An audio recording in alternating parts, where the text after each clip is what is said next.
Hey guys, Sam Stein, managing editor at the Bulwark, here with my pal, former colleague, Ally Mutnick, now at Punchbowl. I was very reluctant to invite her on because she was so abusive to me when we worked together. But in this case, she is killing it on a very specific story. And so I got over it and I invited her to talk about Texas redistricting. Ally, thank you so much for doing this. I appreciate it. Let's talk about the map, which came out today. So we've been waiting in anticipation for like 2 weeks, maybe more, for this map of Texas. And I know you're going to want to get into the incredibly wonky weeds, and I don't want to stop you from doing that. But start with the big overview here. How bad is it for Democrats? How good is it for Republicans? How excited are congressional Republicans over this? Wow. 3 different big questions. Okay. Take them in whatever order you want. All right, let's start with Republicans. Texas has 38 congressional districts. Is that too nerdy? No, that's perfect. So Republicans currently have 25 and Democrats have 13. Does that equal 38? Yes, it does. Yes, good for you. Yeah, some basic math. And under this map, the goal, and I think it is probable that Republicans can hit 30 seats and Democrats will be relegated to 8. So that is a 5-seat gain for Republicans. There are definitely some Democrats that are not coming back to Congress under this map. And to your question about how do congressional Republicans feel about this, the delegation did not want to redistrict. This is not a push that comes from, House leadership or the campaign committees. This is coming from Donald Trump and the White House. And they've been very open about that they pushed for this. And there was not the appetite to do it in 2021. I want to put a pin in that because it's a really interesting subplot to this whole saga. Let's talk first about how this now proceeds from here. So they put out a map. They're in a special session. They're going to have hearings on this, I believe, Friday. Correct me if I'm wrong. Should be about 10 or so hours of hearings on this mid-cycle redistricting. And then they're going to vote on it. And what should we expect to happen here? I mean, they've been having hearings already. It will have to go through the Texas legislature. But I don't think that Governor Abbott would have called this session if, he didn't think this could pass. And really what we're seeing is the power of Donald Trump, to the point I just made. He wants this map, and it's hard to think of state legislatures who would defy that wish. Maybe some, but not in Texas for sure. Yeah, red state legislatures. It's a good point. Well, let's think about Indiana, which I think is kind of interesting, but that's another topic for another day. Texas Democrats are convening with Hakeem Jeffries. The options at their disposal seem fairly limited, and one of them is, or maybe the only one, is just to get the hell out of the state. They did this obviously when Tom DeLay was pushing redistricting during the aughts, I believe. And so the expectation is that they're going to make a run for it, and then we'll see what happens. But what is your latest reporting tell you on that? I feel like a quorum break is very difficult for a few reasons, and none of them are particularly groundbreaking. It's really expensive. They get fined per day that they're out of the state. They can send. But I could see a GoFundMe pretty much popping up within a second on that one. So so maybe a GoFundMe takes care of that, but they have to leave their families. This is not a full-time legislature. This is a legislature. Threaten me with a good time. Jeez. Your family doesn't watch this. No, I love my family. I'm just kidding. This is not a full-time legislature. This is all of these people have other jobs and, make a living in other ways than being in the legislature. It's a legislature that meets, fairly infrequently. They're called back in for a special session. It's summer with their families. It's a huge financial and personal sacrifice to ask them to do it. Maybe they do, but it can't go on indefinitely. And once the quorum is back, the map goes into effect. Well, and that's what sort of happened last time, which is they left. It was big to do. I think it was in New Mexico. They sent state troopers. Nothing happened. But then one of them was like, I'm done. I can't do this indefinitely. Or they got a sweetheart deal to come back and vote for the redistricting. And so that's likely the outcome. And then if that were to happen in this case, you could imagine Trump using even more aggressive measures to get them back into Texas, DHS, FBI, so on and so forth.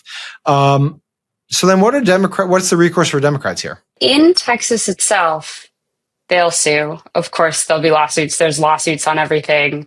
Right. We'll see how those play out. It's a very slow process. I think the bigger question is, what can Democrats do nationwide?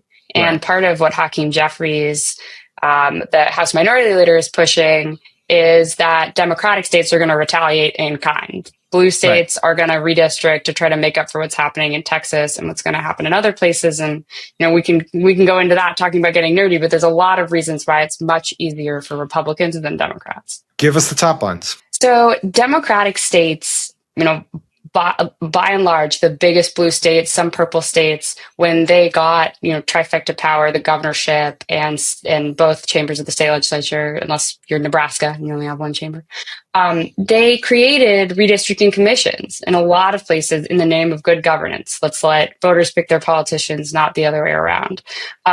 And those, in many cases, were constitutional amendments. So while some of the biggest red states have to, call a special session and just have their legislature come in and pass a new map, Democrats would have to actually amend their constitutions in many states, in California, in New Jersey, in New York. And the timelines for doing that are really complicated. How bad? It depends on the state. Like, there are some states where it's not possible. New York, the New York legislature would have to pass a proposed amendment in 2 regular legislative sessions before it would go on to the ballot. The shots that they would be doing to, try to get a new map before 2026 in some of these places would literally be Hail Marys.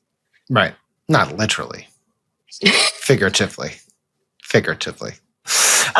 Maybe literally. Maybe we're Jewish. Let's go back to the Texas decision, the map that was unveiled today. I've seen some commentary that says, well, if you kind of squint, some of these districts, they're very much targeting. Two things are interesting. One is they're targeting these Hispanic centric districts and essentially banking on this idea that this drift rightward that Texas Hispanics in particular have had over the past couple cycles will continue in that direction. Is that a sure thing? In all honesty, what gives them such confidence that that's going to be a sure thing? So you ask a great question. Thank you. I think that the most interesting segment of the electorate right now is Latino voters. Right. The rightward shift that you mentioned was so pronounced in 2024. And there is a very, heated ongoing debate about what that means. Latino voters in many places really like Trump. He improved his margins in Latino districts across the country. The Latino population was an incredible predictor for the presidential race and what kinds of swings you were going to have in those seats. But are they pro-Trump voters, or are they, now loyal Republican voters? Because a lot of Democrats won in states and in districts that Trump carried. And so that's a question that we're going to find out, honestly, under this new map and in the midterms. But it's not even just that, right? It's yes, obviously it's that. Trump's not on the ballot. He was a huge draw. He brought these people out. There was a real cultural connection that he made with them. And I think obviously everyone over-indexed the idea that harsh immigration policies would turn off this population. In fact, to some ways, it was a draw to them. You look at current polls and you do see notable drop in Hispanic support, Latino support for Trump. And I don't know if that's because of the deportation policies or if it's because costs haven't gone down, but it's clear, it's evident, it's there. That seems it seems like they are making a bigger bet than I think the conventional wisdom holds true. And, one thing I think the map makers would say in response to that question is, well, we didn't just look at 2024 data. We went back and we looked at, to get wonky with you, we talked about what were the presidential race margins in a district of a predictor of, how could they look in the midterms? So yes, Trump did really well in a lot of these districts, but Abbott won a lot of their new districts. In his reelection, Ted Cruz, and Republicans are really making the case, and we'll see if they're right. They may not be right, that this shift extends to more than just President Trump, and this is, Latino voters identifying with the Republican Party. We don't know how that plays in post 2024, and to your point, some of the policies that Trump has been pursuing that affect Latino communities, especially. All right, let's say they get their wish, this passes, and let's say, frankly, Democrats can't figure out how to get out of the way and follow suit, right? Like totally likely that will happen. And therefore we have a 5-vote shift on the current slim majority that Republicans hold in the House. What does that mean for the likelihood of a flip? I've seen people describe it as not close to guaranteeing that the House stays in Republican hands. That seems a little bit overwrought to me, but I've seen other people say, look, they still have a huge upward battle to maintain control of the House in this climate. We're like a year and 3 months out. So who knows what we don't know. But like if you had to kind of guess at it, what does this mean in the macro? The House for the rest of the decade is going to remain very closely divided. That's just political polarization. And we've seen only a few seats determine the majority for the last few cycles now, and the chaos that wreaks in terms of legislating. So like you could make the case that any handful of 5 seats could swing the House. To your point of like, how do we overlay the political environment and the fact that the president's party often loses seats in a midterm? Right. I don't know. But Texas is not the only state redistricting. Ohio, by law, has to redistrict. That could be a few seats there. President Trump's pursuing Missouri. DeSantis has made some comments about it in Florida. Like all of that together would be pretty formidable towards Democrats. Right. No doubt. Like if it's all one-sided in the Republican favor, obviously the more you add on, the harder it gets for Democrats.